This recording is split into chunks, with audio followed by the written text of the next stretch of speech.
That'll do it. Oh, what a fine morning.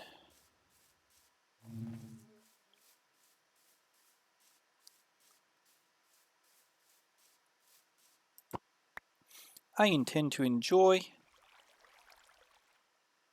this wonderful day.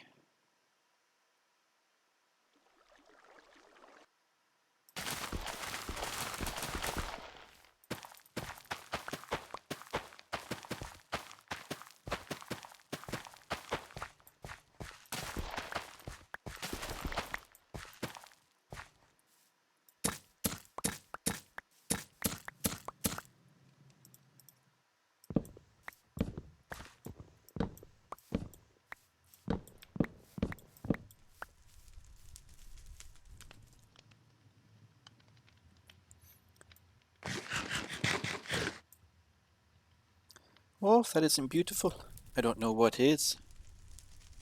I surely don't.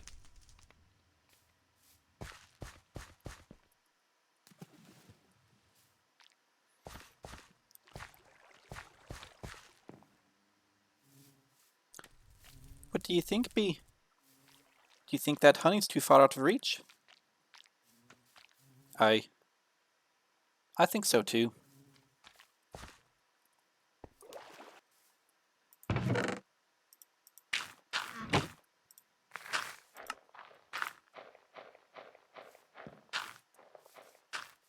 Goodness me.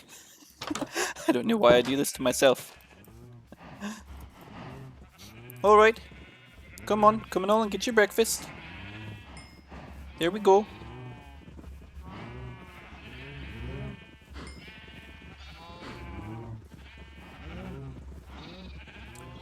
Come on now.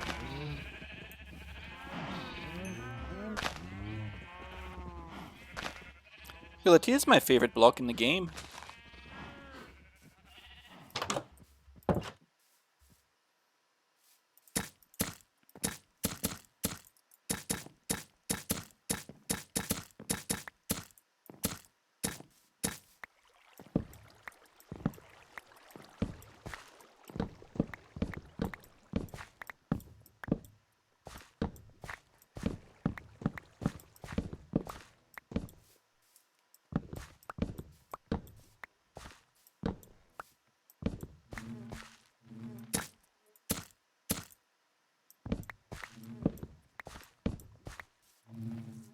Ah, I missed one.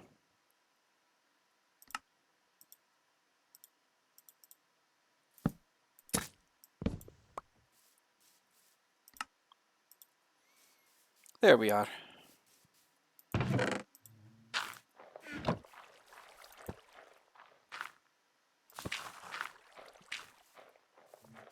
How did this all start, you ask? Would you like me to tell you the story? Very well then. I'll tell you the story. I'll tell you the story of the founding of Dunbarrow. Alright, let's take it then.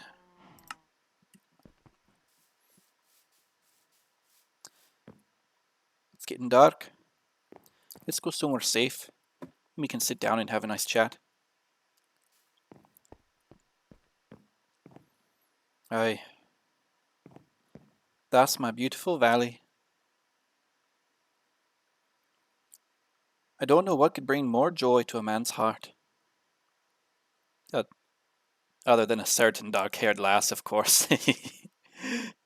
But besides that, anyway, I said I'd tell you the story, and tell it I will. Alright, VisionCraft, Season 1, Chapter 1. The mud had buried everything. The mud had buried everything. I made my way through slowly, sifting the mud this way and that. Behind me lay the wreckage of the ship. She lay uneven in the mud, a gaping hole showing on her starboard side where we had hit the rocks in the storm, and then drifted here to sink into the mire. We had all abandoned ship before that, as we feared it would go completely under. Most of us, we think, made it ashore, but I was alone here now.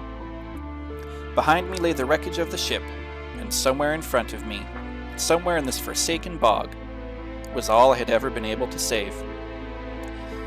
I was quiet as I kept prodding, making a grid search pattern in the mush, although it was difficult to be sure.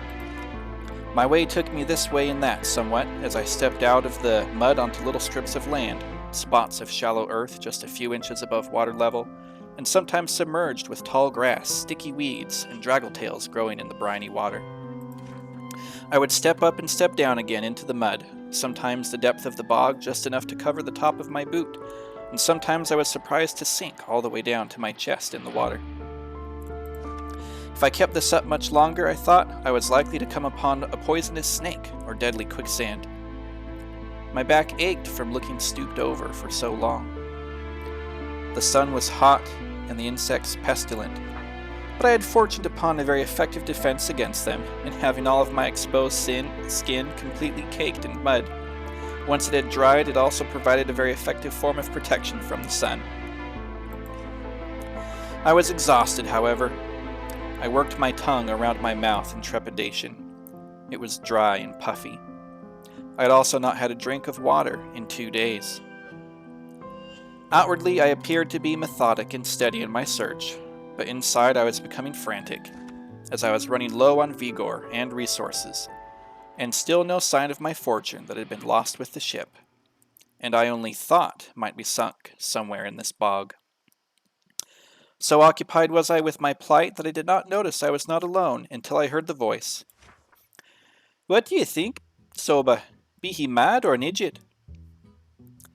I looked up quickly in alarm and was surprised to see not just one but 2 people watching me, and sitting on a pair of ponies no less. The first had spoken with a brogue familiar to me, but the second, Soba, did not. "Well, considerate friend," he said with formal diction, "if he be mad, he should be deprived of reason, and so should have perished in this treacherous bog during all his mucking about, as his clothes and face indicate he has been.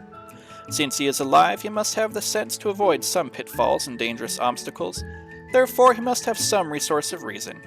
To be an idiot is not to be a dumb animal, but only to be lost with regards to purpose. Since there can be no purpose for wandering about as he is, without further evidence, I can only conclude he must be an idiot." I stared at the pair, dumbstruck at the trinity of not being alone, being so surprised upon that I did not notice 2 men on horseback approaching, and being called an idiot at the same time. The first spoke again. "Aye, well said, Soba, well said. Come then, man, settle it between us. What are ye doing, mucking about all in all that mud? What excuse have ye for being an idiot?" "I'm no idiot," I replied, slowly. "My ship ran afoul of some rocks in the storm that ravaged this coast 2 days past.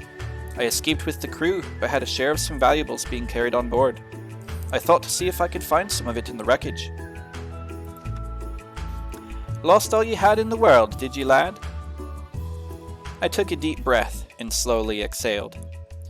"Aye," I replied simply, and looked down in the mud. No one said anything for a moment, then the common one spoke again with a cheerful tone. "Well, don't let it get you down. Many a fortune has been won and lost on this coast, and many a yet will still be. You've come across some good fortune at least, for I be Ash. Ash Bo Ash they call me, but just Ash will do. My family owns the lodge not far down, and I'll take you there and put you up for the night, wash you up and give you something warm to eat. Well, don't that sound a mite better than mucking around in this bog?" I didn't say anything and looked at the second man. Ash saw my glance and understood. "Ah, he speaks the Queen's English, but don't mind him, friend. You're in safe company. Though maybe we should know more about you. Where ye come from, lad? Have ye a mother?" I paused, calculating. "I have no mother," I responded. "And your father?"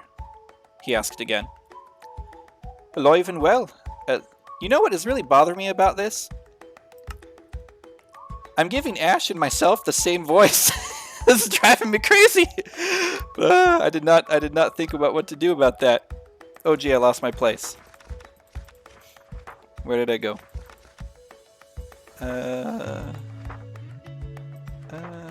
Okay. "I have no mother," I responded. "And your father?" he asked again. We'll try and make Ash have a deeper voice. "Alive and well as ever, but I'm afraid we aren't speaking." Ash nodded, indicating he understood. It was a form of code for our kind, to talk amongst ourselves when we didn't know what was safe to say. By saying I had no mother, I had indicated that I had no people, and my reference to my father was to signal that the authorities were looking for me, and it wouldn't be well if they found me. Ash turned to his friend and spoke to him again. Let us give him our friendship now, Soba. We must take care of these young geese when they come to us all alone. Ah, I like that much better. We'll give Ash a deeper voice. Soba looked at him and nodded. Come on out of there then. There is a stream nearby where you can wash that mud off so you don't smell so bad when we get to the house. I looked left. I looked right. I turned and looked over my shoulder, back at the ship. I gave out a sigh, then nodded to the friendly pair, and using my broken shaft as a tool, I climbed out of the mud. A long past lay behind me, but a new future was now in front of me. The end of Chapter 1. Chapter 2, or further chapters to come later, introducing more characters, possibly an evil villain, and hopefully different accents for all the characters. So, thank you for watching. I hope you enjoy my beautiful autumn homestead, and we will see you next time. Goodbye!